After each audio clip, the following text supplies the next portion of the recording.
Bu hikoyani qanday boshlashni ham bilmayman. O'sha tunning xotirasi meni ta'qib qilaveradi. U tun mening ham baxtim, ham baxtsizligim, ham hayotim, ham o'limim bo'lgan tun. Hammasi opamning to'yida boshlangan edi. Hovlimiz odam bilan liq to'la. Qudalar, qarindoshlar, qoni qo'shnilar, har kim ozcha shod, ozcha xurram. Karnay-surnay ovozi, xonandalarning goh shoh, goh mungli ashulalari bir-biriga qorishib ketardi. Men esa bu shovqin-suron ichida go'yo bir ozim edim. Odamlar orasida yurar, kulimsirar, kim bilandir gaplashar edim-u, ammo xayolim butunlay boshqa yerda edi. Xayolim hovlimizning narigi burchagida oz tengqurlari bilan suhbatlashib turgan ikki yigitda edi. Aziz va Mansur, mening xolavachchalarim, mening ikki yuragimni birdek larzaga solgan ikki yigit. Aziz, uning nigohlari olov edi.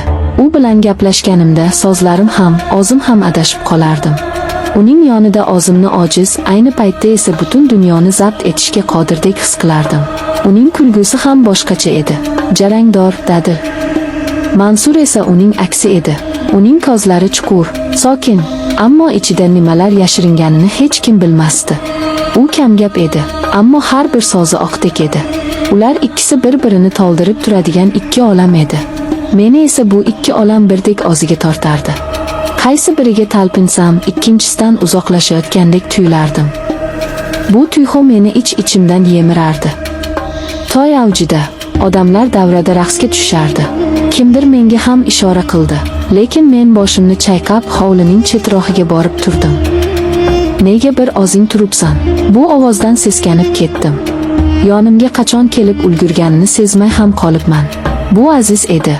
Uning o'sha olovli nigohlari menga tikilib turardi. Shunchaki charchadim dedim. Aslida esa charchamagan edim, aksincha butun vujudimda tushunarsiz bir quvvat josh urardi. Charchadim dema, dedi u ovozini biroz pasaytirib. Sendek qiz charchamaydi. Sen olovga o'xshaysan, yoqasan, kuydirasan, lekin hech qachon ochmaysan. Uning bu so'zlaridan yuzimga qon yugurdi. Nima deyishni bilmay qoldim. U esa tobora yaqinlashardi. Bilasanmi, men seni qanchadan beri kuzatib yurganimni, dedi u. Har safar ko'rganimda aqlimdan ozay deyman. Nega buncha go'zalsan? Uning qo'li yelkamga tegishi bilan butun tanamga tok urgandek bo'ldi. Qarshilik qilishga na kuchim, na xohishim bor edi. Aksincha butun vujudim shu lahzani qanchalar kutganini anglab yetdim. Uning nigohlariga tik qaradim. Uning ko'zlarida o'zimning aksimni emas, balki olovni ko'rdim. Meni o'z domiga tortayotgan ulkan bir gulxanni. Shu payt orqadan kimdir keldi. Ikkimiz ham cho'chib tushdik.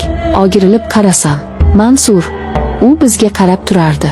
Uning yuzida na hayrat, na g'azab alomatlari bor edi. Bir muddat uchalamiz ham jim qoldik. Faqat uzoqdan kelayotgan musiqa ovozigina bu holatni buzib turardi. Men nima bo'lishini kutib dahshatga tushdim. Hozir janjal boshlanadi deb o'yladim. Hozir hamma narsa barbod bo'ladi. Ammo kutganimdek bo'lmadi. Endi men ikki olov orasida qolgandek edim. Men ketishim kerak, dedim ovozim qaltirab. Mansurning qo'li bilagimdan tutdi. Shoshma, dedi u, biz sendan hech narsa so'ramaymiz. Faqat shu yerda bo'l. Bu so'zlarda qanday ma'no borligini tushunmadim, lekin qimirlay olmadim. Go'yo ikkala tomondan ikki qudratli magnit meni o'ziga tortib turgandek edi. Aziz qo'lini yelkamdan olmadi. Mansur esa bilagimni qo'yib yubormadi. Men ularning o'rtasida butun dunyodan uzilib qolgandek turardim.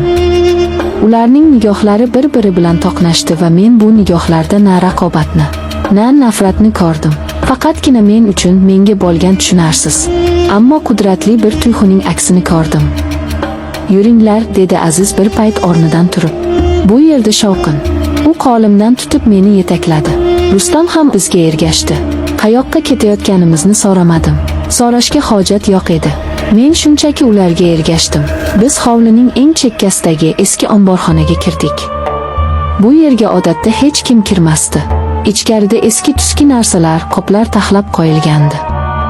Havoda chang va quruq yog'och hidi kelib turardi. Aziz eshikni ichkaridan yopdi.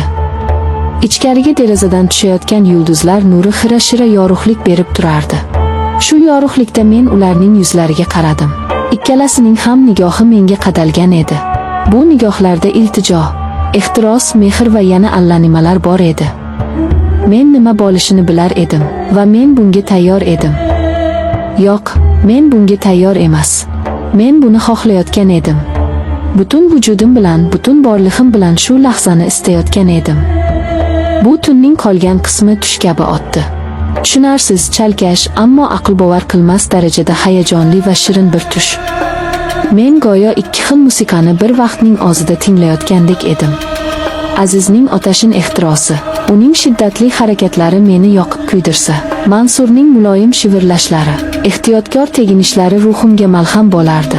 Bu ikki tuyg'u bir-biriga qorishib, meni butunlay o'ziga asir qildi. Men kimning quchog'ida ekanimni farqlay olmay qoldim. Ular go'yo bir butunga aylangandek. Men esa shu butunning markazida edim. Men nafaqat jismonan, balki ruhan ham ularga taslim bo'lgandim.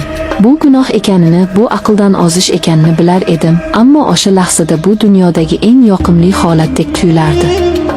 Men o'zimni hech qachon bunchalik tirik, bunchalik kerakli his qilmagan edim. Har bir hujayram bilan yashayotganimni his qilardim. Bu lahza abadiy davom etishini xohlardim. Faqat biz uchalamiz va bizni o'rab turgan bu sehrli tun. Qancha vaqt o'tganini bilmayman. Balki 1 soat, balki 2 soat. Birdan omborxona eshigi ochildi. Biz uchalamiz ham tosh qotdik. Eshik tirqishidan tushayotgan yorug'likda bir sharpa ko'rindi. Bu onam edi. Qo'lida patnis. Patnisda bizga atalgan choy va shirinliklar. U bizni chaqirib topolmagach, shu yerga kirgan bo'lsa kerak. U bir lahza bizga qarab qoldi. Uning ko'zlari avvaliga hech narsani tushunmadi. Keyin esa uning ko'zlarida avval hayrat, keyin ishonchsizlik, so'ngra esa men hech qachon, hech kimning nigohida ko'rmagan dahshat ifodasini ko'rdim. Onamning yuzi oqarib ketdi. Lablari pirpirab nimadir demoqchi bo'ldi, ammo ovozi chiqmadi. Faqat xirillagan bir tovush eshitildi. Qo'lidagi patnis yerga tushdi. Piyolalar sinib, choy hamma yoqqa sachradi. Bu ovoz o'sha tunning sehrini parchalab yubordi. Bizni hushyorlikka qaytardi.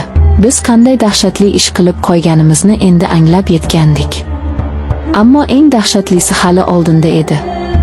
Onam bizga qaraganicha bir qadam orqaga tisarilmoqchi bo'ldi, ammo oyoqlari o'ziga bo'ysunmadi. Uning ko'zlari katta-katta ochilib, bir nuqtaga tikilib qoldi.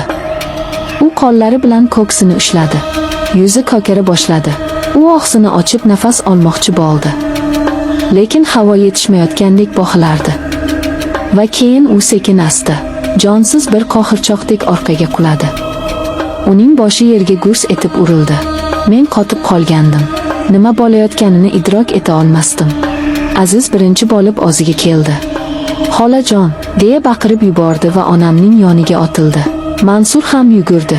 Men esa joyimdan qimirlay olmadim. Go'yo tanam muzlab, oyoqlarim yerga yopishib qolgandek edi. Faqat onamning yerda harakatsiz yotgan tanasiga, uning ochiq qolgan va dahshat ifodasi qotib qolgan ko'zlariga tikilib turardim. Hovlidagi musiqa hamon yangrardi. Odamlar hamon o'ynab kulardi. Bir necha daqiqa oldingi baxt, ehtiros, shirin hayajonlar o'rnini sovuq bir dahshat egalladi. Men o'sha tun nafaqat o'z nomusimni, balki undan ham azizroq narsani, onamni boshiga yetgandim.